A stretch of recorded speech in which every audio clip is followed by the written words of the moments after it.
Venezuela's deadly earthquakes. Iran strikes cargo vessel.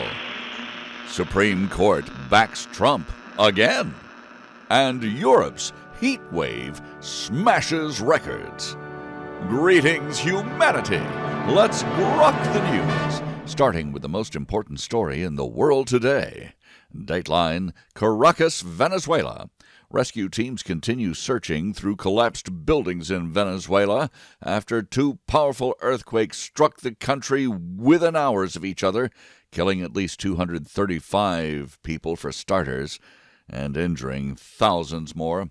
The quakes, the strongest in the nation in more than a century, hit coastal and central areas late Wednesday, early Thursday local time, flattening homes, apartment blocks, and infrastructure in and around Caracas.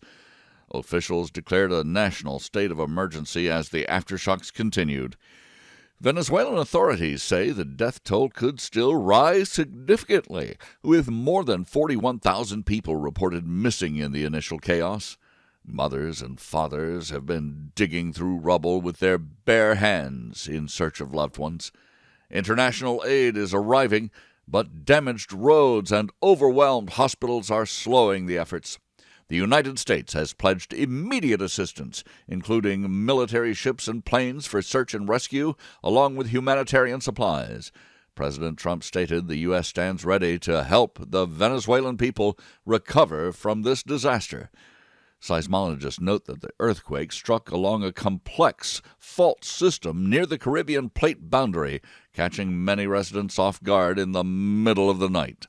Power outages and water shortages compound the crisis in a country already facing economic hardship. Hospitals report treating hundreds for crush injuries and fractures. Rescue workers pulled a woman alive from rubble more than 24 hours after the first quake, giving families brief moments of hope amid the devastation. The Venezuelan government has appealed for global support as it coordinates with neighboring countries, sending teams and supplies. Colombia, Brazil, and others have mobilized doctors, engineers, and emergency equipment. The U.S. State Department confirmed American search and rescue specialists are en route. This disaster comes at a sensitive time for Venezuela, which has struggled, of course, with political divisions, socialism, and infrastructure challenges for years. Officials warn that disease risks could emerge if clean water and sanitation remain disrupted. Aid groups stress the need for rapid delivery of tents, medicine, and food. Aerial footage shows entire neighborhoods reduced to piles of concrete and twisted rebar. In some areas, residents slept outdoors, fearing further collapses. The quakes also damaged ports and roads, which are critical for the relief supplies to even arrive. As recovery begins, questions mount about building standards and preparedness in a seismically active region. Venezuela sits near major fault lines, but has limited recent experience with such powerful events. International experts are offering technical assistance to assess damaged structures. For now, the focus remains on saving lives and providing shelter to those left homeless. The human toll is already heartbreaking, with families mourning lost children, parents, and neighbors, while clinging to any sign of survivors. I'm Robert Gardner, using Grok each weekday to truthfully summarize the news, and I serve it up with my opinions on the side. We review a roundup of the most critical reports in the world right after this. M.S. Gardner, my beautiful, brilliant wife, is author of Wolfsbane, a dark, serious, modern take on an old fairy tale. It's a page-turning Southern Gothic story for adults. Wolfsbane, available now at thecuriousauthor.com or Amazon.com. Now, we grok the news with headlines from around the world. Dateline, Washington, D.C. The U.S. Supreme Court has ruled in favor of the Trump administration once again allowing it to end temporary protected status for thousands of Haitian and Syrian immigrants. The decision also supports broader authority to turn away asylum seekers at the southern border. Justices rejected claims that the moves were discriminatory, emphasizing executive power over immigration enforcement, as the Constitution states. The rulings strengthen border security priorities and could reshape deportation policies in the coming months. At least this observer hopes so. Dateline: the Strait of Hormuz. Iran's Islamic Revolutionary Guard Corps attacked a commercial cargo vessel in the strategic Strait of Hormuz, forcing the United States to pause its sailor evacuation plan. The incident has raised oil price concerns once again and heightened tensions despite the recent U.S.-Iran framework agreement. Oman stated that transit agreements will not include tolls. Analysts warn of risks to global energy routes if shipping safety deteriorates further. This observer hopes that the President of the United States and the State Department and others know what they're doing here, attempting any kind of a deal with the present leadership of Iran. Dateline: Washington, D.C. The Supreme Court struck down Hawaii restrictions on carrying firearms on private property that's open to the public. The ruling expands Second Amendment protections and invalidates certain state-level limits. It forms a part of a series of major decisions this week on guns, immigration, and regulatory issues. Legal observers say that the decisions reinforce constitutional priorities on individual rights. And this observer says amen. Dateline: Europe. A severe June heat wave has gripped more than 100 million people across France, Spain, Germany, and beyond. Paris restricted alcohol sales and public consumption while canceling major events. Some scientists called the extreme temperatures virtually impossible without human-driven climate influence. Well, if they were real scientists, they could prove that scientifically. They can't. They won't. Power outages and infrastructure strain have affected daily life from rooftops to prisons. Dateline: Seoul, South Korea. A court sentenced former First Lady Kim Kyun-hee to 7 years in prison for bribery, involving luxury gifts and personal favors she received. The conviction highlights ongoing corruption scrutiny at the highest levels. Kim was found guilty of accepting the high-value items in exchange for influence. The case continues to ripple through South Korean politics. Dateline: Pyongyang, North Korea. Leader Kim Jong-un oversaw major ballistic missile tests and called for a more destructive military posture toward South Korea. North Korea also unveiled a new 5,000-ton destroyer, emphasizing nuclear capabilities. The moves come amid heightened regional drills involving the U.S. and allies. Seoul is expanding its own drone capabilities in response. Dateline: Moscow. Ukraine launched one of its largest drone attacks of the war, sending more than 660 drones overnight across 12 Russian regions, including Crimea.